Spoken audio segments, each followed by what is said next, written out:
Good morning children. Let's start the today's session of electricity chapter number 12. Yesterday we studied about electric current. What is it and what is the composition of electric current. Now what makes electric current to flow in a wire? Current does not flow by itself. It is due to charges. Now what makes charges to flow in a wire? Let us understand this by first studying water flow. How does a water flow in a pipe?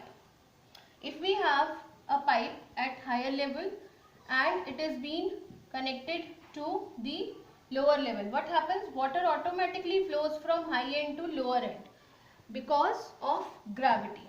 Now here the important parameter which makes the water flow is gravity. But what is there for making electric charges to flow? It is not in the case of electric charges. So there is a term which is called as potential difference. Okay, potential difference which is originally maintained by a battery or a cell inside it. Okay, we'll study how potential difference is important for determining electric charge flow. Let us start reading the chapter from the book.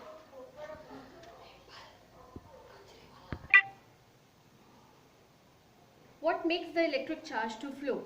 Let us consider, this is page number 201 of your book. Let us consider the analogy of water flow. Charges do not flow in a copper wire by themselves, just as a water in a perfectly horizontal tube does not flow. So, we have studied yet. If one end of the tube is connected to a tank of water kept at a higher level, such that there is a pressure between the two ends of the tube, water flows out of, if this is the tank and this is the pipe from that higher level tank. So what happens? Basically the pressure creates. Here the high pressure is there and here we have low pressure. So where we have pressure difference in the pipe. Okay. Water flows out of the other end of the tube. For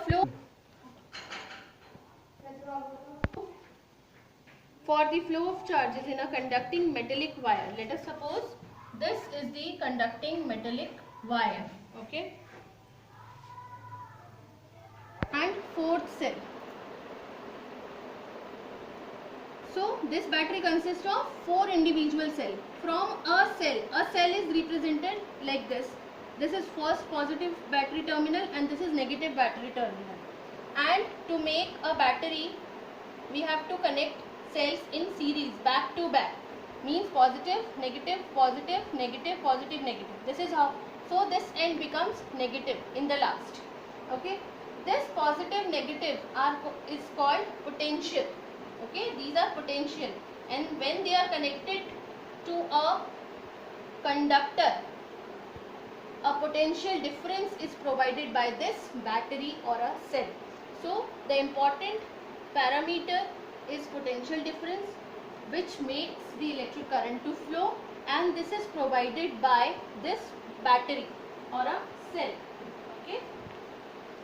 The chemical action within the cell generates the potential difference across the terminals of a battery.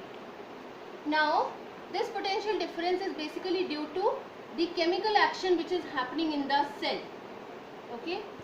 Chemicals make this anode and cathode. This is called anode, this is called cathode.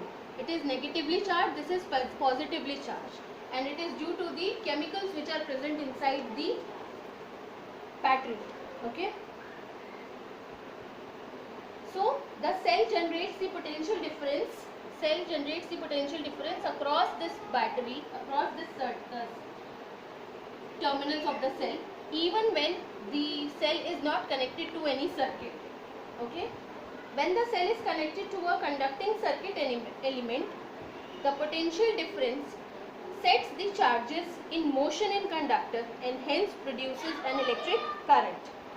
In order to maintain the current in a given electric cell, a cell has to expend chemical energy stored in it.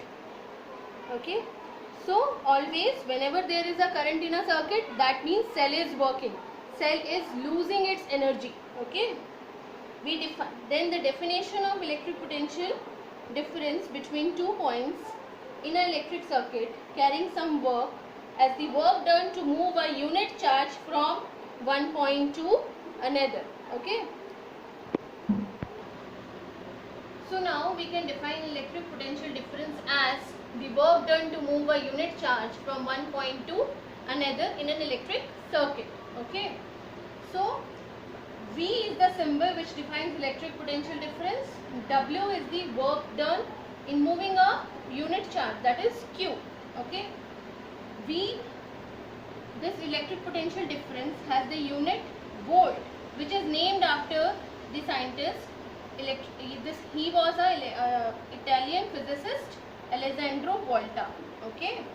Now 1 volt is equals to 1 joule. Joule is the SI unit of work done, and coulombs is the SI unit of charge flow. Okay. So 1 volt is equals to 1 joule per coulomb, or we can define 1 volt as the 1 joule of work is done to move 1 coulomb of charge from one point to another. This is how we can represent this voltmeter. Now there is a device which can measure the potential difference across the circuit. We call it voltmeter, like that of a meter we have in measuring current. Now voltmeter is a device which is used to measure potential difference across a circuit, and voltmeter is always connected in parallel to the load. Now this is the load. A meter is connected in series with the load, but voltmeter is always connected in parallel to the load, because in parallel the voltage remains same and in series the current remains same.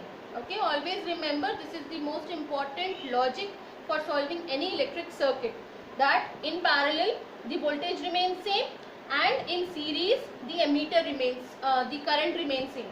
This is the only reason that we have parallel wiring in our houses.